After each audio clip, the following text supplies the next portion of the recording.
It's been months since I left the station, but I can still feel the cold in my bones. When I close my eyes, it's like I'm back there, trapped under a sky that never ends, with the wind whispering things it shouldn't know.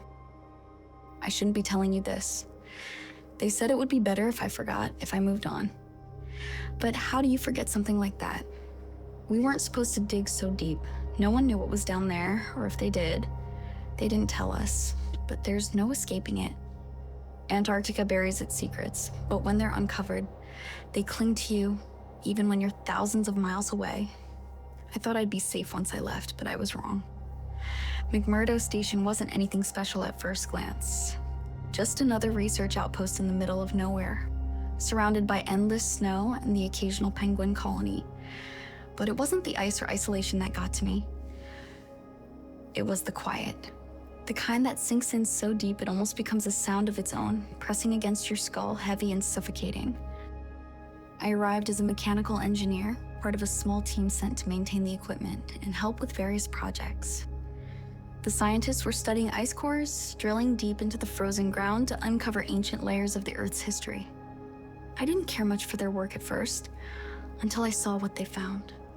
We'd been there for about 3 weeks when they hit something. It wasn't rock and it wasn't ice, at least not like anything I'd ever seen. It was black, jet black, like ink, but solid. The drill stopped dead, no matter how much pressure we applied. I remember the look on Dr. Carver's face when he saw it. He went pale, like he knew exactly what it was and wished he hadn't. I should have walked away then. I should have packed my things and gotten out while I still could, but I didn't. None of us did. It started slow, little things we could explain away. Strange noises in the middle of the night. The power flickering for no reason, equipment malfunctioning. But then people started hearing things. At first, it was just whispers carried on the wind. Sometimes it sounded like someone calling your name from far away, even when no one else was around. We all thought we were just tired, that the isolation was playing tricks on our minds. But the deeper we drilled, the worse it got. The whispers grew louder, more insistent. And then people started to see things, shadows where there shouldn't be, figures moving just out of sight. Dr. Carver was the first to go missing. One minute, he was in the lab examining samples from the black substance we'd pulled up. The next, he was gone. No one saw him leave. We searched the station from top to bottom, inside and out, but there was no trace of him. I found something in his quarters later. A notebook. He'd been writing about the drilling, about how it wasn't ice we'd hit, but something older, something buried beneath the ice for thousands of years, and he wasn't the only one who thought so. There were notes about strange symbols found etched into the rock, symbols that matched ancient carvings from civilizations that shouldn't have known Antarctica existed. Whatever the black substance was, it wasn't natural. It seemed to shift when you weren't looking, almost like it was alive, like it was watching. The more we studied it, the more unstable it became. It would seep into the walls, leaving behind dark, oily stains that no amount of cleaning could remove. People started acting strange, too. Some refused to leave their quarters, claiming they heard voices whispering to them at night. Others became paranoid, accusing each other of hiding things, of keeping secrets. The atmosphere in the station grew tense, suffocating. But the worst was yet to come. After Dr. Carver, it was Jack, the radio operator. He'd been complaining for days about the voices, how they wouldn't stop, how they were getting louder. One night, he just vanished, same as Carver. No tracks in the snow, no sign of struggle. It was like he'd never existed. By then, everyone was on edge. People were starting to crack, arguing over what to do. Some wanted to keep drilling, convinced we were on the verge of a groundbreaking discovery. Others wanted to shut it all down, leave the station before whatever was buried beneath us came for the rest of us. And then, we saw it. It happened in the middle of the night, during one of those deep, endless Antarctic nights where time feels like it's been swallowed by the cold. We were sitting in the control room, the hum of the station's machinery, the only sound to break the silence, when everything went dark. It was instantaneous. One moment, the soft glow of the lights bathed the room in a dull warmth. The next, we were plunged into absolute blackness. No power, no lights, nothing. The darkness was so complete, it felt like it had substance, like it was pressing in on us, wrapping around our bodies. My breath caught in my throat. The silence was suffocating, the cold creeping in fast without the heaters running. Then, the scraping started. It was faint at first, like the soft rasp of metal being dragged across metal. My heart stopped. I strained to hear it over the blood pounding in my ears. The sound was coming from the vents. We were frozen, all of us too terrified to move. My eyes had started to adjust to the darkness, and I could barely make out the shapes of the others.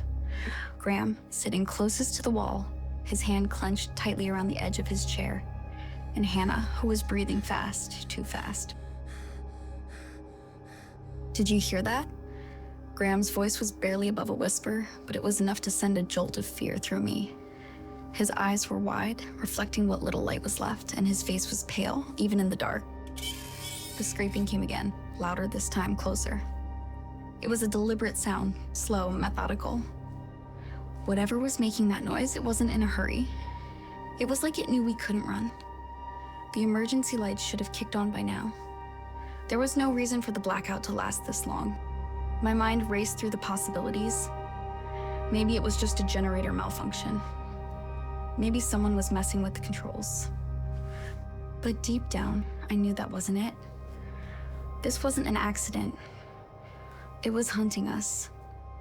The sound grew louder, now coming from multiple directions. It was in the walls and the ceiling.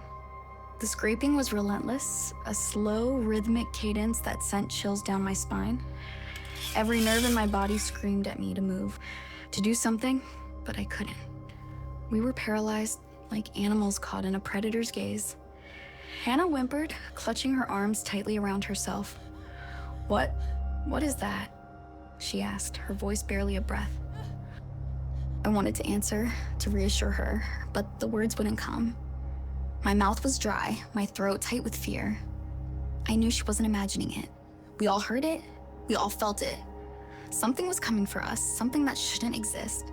Suddenly, the emergency lights flickered, casting the room in a sickly red glow. It wasn't enough light to be able to see it fully, but it was enough to make out the shape of the vent on the far side of the room. The metal grill hanging loose, as if something had forced its way inside. And then, I saw it. At first, it was just a shadow, a faint movement at the edge of the vent. I blinked, trying to convince myself it was just my imagination, just the darkness playing tricks on me. But it wasn't. The shadow shifted again, and this time, I saw it more clearly. A long, sinuous shape slithering through the opening, its movements unnaturally smooth, almost fluid, like liquid darkness pouring from the walls. It wasn't like anything I had ever seen before. It wasn't human, and it wasn't animal. It was like the shadows themselves had come alive, twisting and writhing into something grotesque, something that shouldn't exist in this world. Its form was constantly shifting, never solid, as if it was made from the very fabric of the void. Dark tendrils snaked out from its mass, curling through the air, reaching out with a slow, deliberate intent. The room seemed to get colder. I could feel the chill sinking into my skin, deeper than the Antarctic cold. This was something different, something wrong. It radiated a malice so thick, so pervasive, that it was like the air itself had turned toxic. Graham screamed. It wasn't a normal scream. It was the kind that tears through your soul, primal and desperate. His flashlight beam flickered to life, and in that brief flash of light, I saw what had him so terrified. One of the tendrils had latched onto his leg, a dark, oily limb that seemed to pulse as it tightened its grip. It wasn't just grabbing him. It was absorbing him, sinking into his flesh as though it was trying to pull him apart from the inside. I couldn't move. My legs were frozen in place, every muscle locked as if the very sight of the thing had taken away my ability to flee.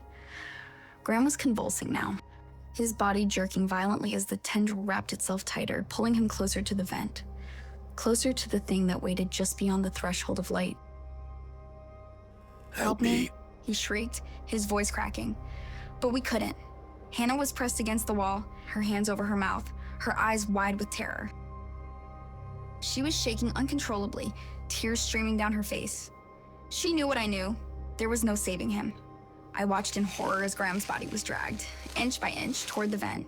His screams became gurgled, choked, as the thing's tendrils sank deeper into him, swallowing his legs, his torso, until only his face remained visible, twisted in agony and terror. Then, with one final, violent jerk, he was gone. Silence fell again, thick and heavy.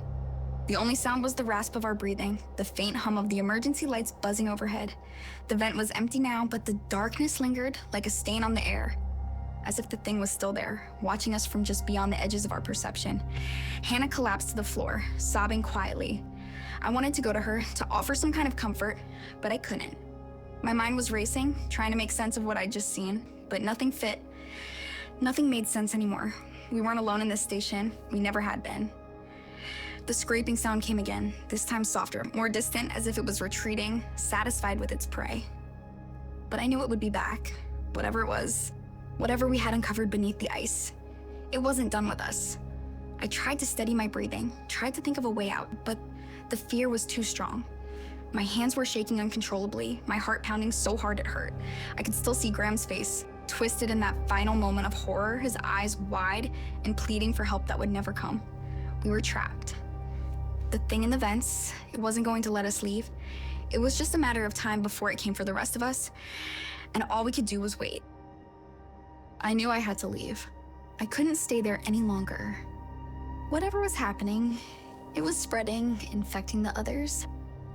Some of them had started talking to the walls, mumbling things in languages I didn't recognize. The black substance was everywhere now, seeping into the floors, the walls, even the air we breathed. I couldn't trust anyone. Not after what happened to Graham, not after the whispers started getting louder. So I waited until the others were distracted, and I made my move. I don't know how I made it out. The thing in the vents, whatever it was still out there hunting us. But somehow, I managed to get to the surface, into the blinding cold of the Antarctic night. The wind howled, and the snow blinded me. But I kept running, kept moving, desperate to put as much distance between myself and the station as possible. The voices followed me, though. Even out there in the endless white, I could still hear them, whispering my name, calling me back. I don't remember much after that. Just flashes, running through the snow, the cold biting into my skin, the sound of the wind. Then, the sound of a helicopter in the distance, and the faint glimmer of hope that maybe, just maybe, I'd be saved. They found me 2 days later, half frozen, delirious, talking about things I shouldn't have known. They took me to a hospital, treated me for frostbite and exposure, but they couldn't fix what was really broken. I was told to forget about McMurdo Station, that it was just a freak accident, a series of malfunctions and bad weather that led to the disappearance of my team. But I know the truth. I know it's still buried out there, beneath the ice, waiting. They don't want anyone to know. They've covered it up, erased any trace of what happened. I'm not even supposed to be talking about it. They said it would be better if I stayed quiet. But I can't. I can still hear the voices, even now, even here. They're coming for me, and I know I won't be able to outrun them for long. If you're reading this, you need to understand. Don't go to Antarctica. Don't go to McMurdo Station. Whatever we found out there, it's still waiting, still hungry. And it won't stop until it's claimed us all. The silence in the snow isn't just the absence of sound. It's something alive, something watching, waiting for its moment. It's the darkness beneath the ice. And once it has you, there's no escape. This is Shaded Girl. Thank you for watching. Please like and subscribe if you enjoyed this video.